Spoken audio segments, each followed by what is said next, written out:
안녕하세요. 그린빌 가족 여러분. 오늘 금요일 아침, 오늘도 이렇게 하나님의 말씀과 가까이 하기 위하여 열심히 노력하시는 모든 분들에게 하나님 잊지 말고 오늘 하루도 하나님께서 싫어하시는 것들 과감하게 끊어낼 수 있는 그런 날이 되시기를 간절히 기원합니다. 자, 오늘 저희는 사무엘하 오늘 11장 시작합니다. 사무엘하 11장 1절에서 5절의 말씀으로 함께 이 아침 시작하도록 하겠습니다. 사무엘하 11장 1절에서 5절의 말씀. 그 해가 돌아와 왕들이 출전할 때가 되매 다윗이 요압과 그에게 있는 그의 부하들과 온 이스라엘 군대를 보내니 그들이 암몬 자손을 멸하고 랍바를 애워쌌고 다윗은 예루살렘에 그대로 있더라. 저녁 때에 다윗이 그의 침상에서 일어나 왕궁 옥상에서 거닐다가 그곳에서 보니 한 여인이 목욕을 하는데 심히 아름다워 보이는지라. 다윗이 사람을 보내 그 여인을 알아보게 하였더니 그가 아뢰되 그는 엘리암의 딸이요 햇사람 우리아의 아내 밧세바가 아니니까 하니 다윗이 전령을 보내어 그 여자를 자기에게로 데려오게 하고 그 여자가 부정함을 깨끗하게 하였으므로 더불어 동침하며 그 여자가 자기 집으로 돌아가니라. 그 여인이 임신함에 사람을 보내 다윗에게 말하여 이르되 내가 임신하였나이다 하니라. 아멘. 네, 이스라엘 사람들에게 역대 최고의 왕이 누구냐 물어보면 거의 대부분 다 다윗이라고 말할 것입니다. 이론의 여지가 없습니다. 지금 이스라엘 국기 그 가운데에 있는 별도 다윗의 별이라고 그렇게 이름 붙였습니다.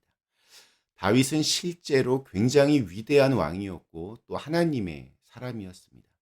심지어 하나님께서 내 마음에 합한 사람이다라고까지 칭찬하시면서 기뻐하신 사람입니다. 그는 수많은 시편을 썼고 항상 기도하던 사람이었습니다. 하나님의 음성을 듣고자 애썼고 하나님께서 원하시는 일을 하고자 애를 썼습니다. 기본적으로 항상 하나님을 바라보던 사람이었습니다. 인류의 구원자 메시아이신 예수 그리스도도 다윗의 자손 가운데 나게 하실 정도로 하나님은 그를 사랑하셨습니다.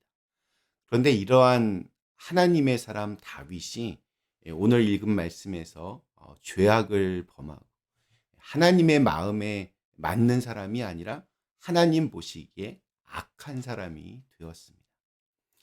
그 유명한 다윗과 밧세바 사건이 오늘 말씀에 시작합니다. 교만과 방심과 나태함이 그를 한 번에 무너뜨렸습니다.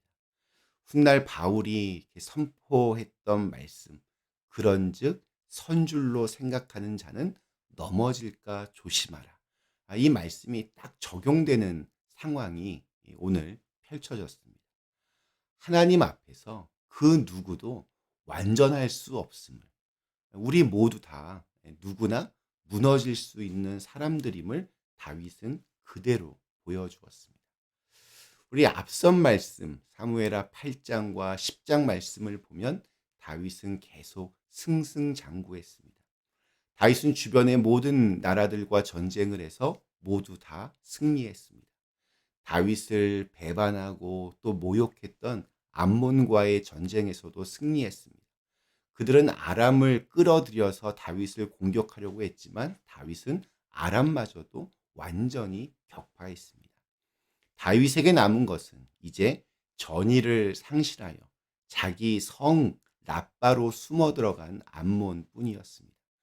모든 것이 다 평정되는 것은 이제 시간 문제였습니다. 항상 그러나 큰 승리를 거둔 다음이 중요합니다. 항상 뭔가 잘 된 다음, 성공한 다음에 꼭 일이 벌어집니다. 이전에는 다윗이 승리를 거둔 다음에도 그래도 잘했습니다. 그런데 이번에는 문제가 벌어집니다. 자, 그가 무엇을 합니까? 우리 1절 말씀이 이렇게 시작합니다. 그 해가 돌아와 왕들이 출전할 때가 되매 다윗이 요압과 그에게 있는 그의 부하들과 온 이스라엘 군대를 보내니 그들이 암몬 자손을 멸하고 랍바를 에워쌌고 다윗은 예루살렘에 그대로 있더라. 그 해가 돌아와라고 했는데 이것은 해가 바뀌어서 이제 우기가 지나고 건기인 봄이 되었다는 말입니다.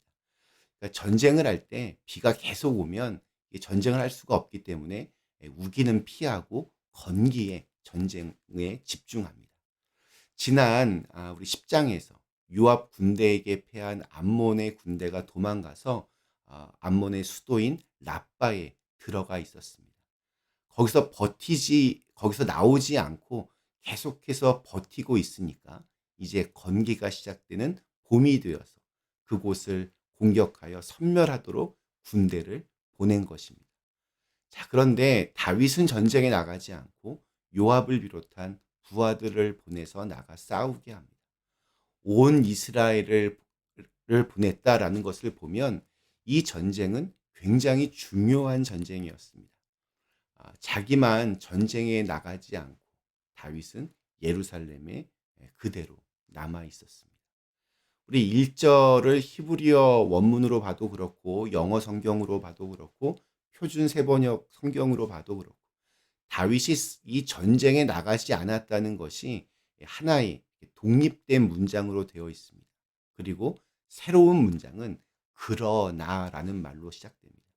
우리 표준 세번역에는 이렇게 되어 있습니다. 그들은 라빠를 포위하였다.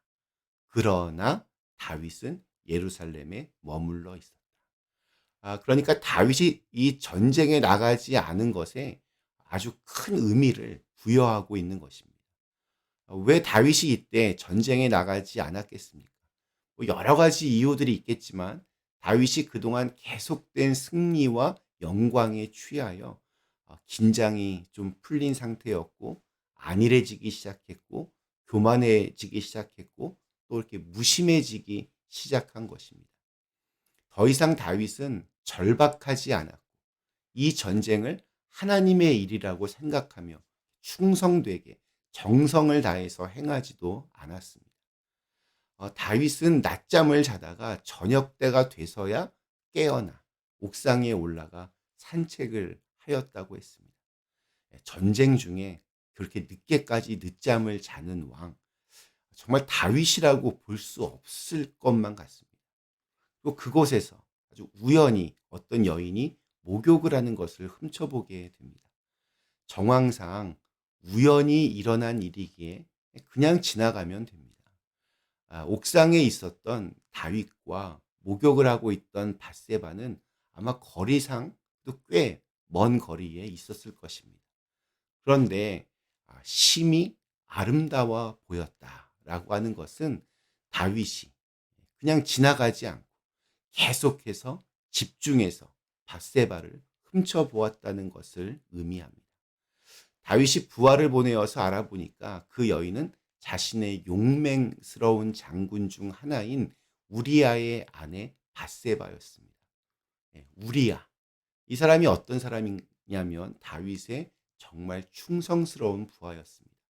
나중에 우리 사무엘하 23장에는 다윗을 따랐던 용맹스러운 장수 37명이 등장하는데 그곳에 이름이 올려져 있을 만큼 우리아는 다윗의 아주 충성스러운 장수였습니다. 다윗은 이 여인이 자기의 그 충성스러운 부하 우리아의 아내라는 것을 분명히 알았음에도 전혀 지체하지 않고 부하들을 시켜서 밧세바를 데려와 동침합니다. 10계명의 7계명 간음하지 말라를 어긴 것이고 또 이것은 사형에 해당하는 죄였습니다. 요즘 말로 하면 어떤 권력을 이용하여 성폭행한 것이나 마찬가지입니다. 다윗의 그 머릿속에는 그 마음에는 순간적으로 하나님이 완전히 지워졌습니다. 이 일로 인해 밧세바는 임신하게 되었고 사람을 통해 그것을 다윗에게 알립니다. 왜냐하면 사형에 처하는 죄가 되기 때문에 다윗에게 도움을 청한 겁니다. 그리고 이것은 다윗의 아이가 분명합니다. 부정함을 깨끗하게 했다는 말은 여자가 이렇게 생리가 끝났다는 말이고 그 후에 아기를 가졌기 때문에 이것은 다윗의 아이가 틀림없다라는 것을 우리에게 설명해 주는 말입니다. 오늘 말씀은 우리가 얼마나 이 죄와 가까이 있는지를 보여줍니다. 특별히 죄는 우리의 교만함과 안일함을 파고 들어와서 모든 상황을 뒤집으려고 시도합니다.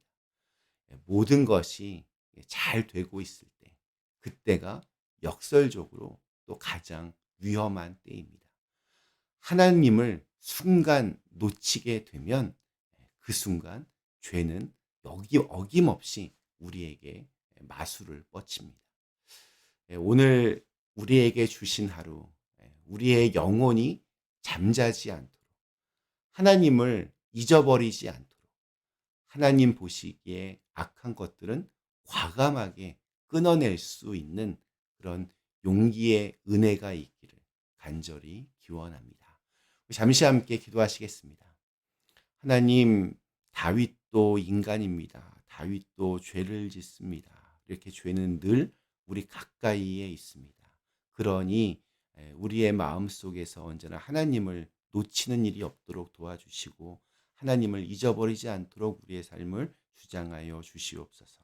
예수님의 이름으로 간절히 기도드리옵나이다. 아멘.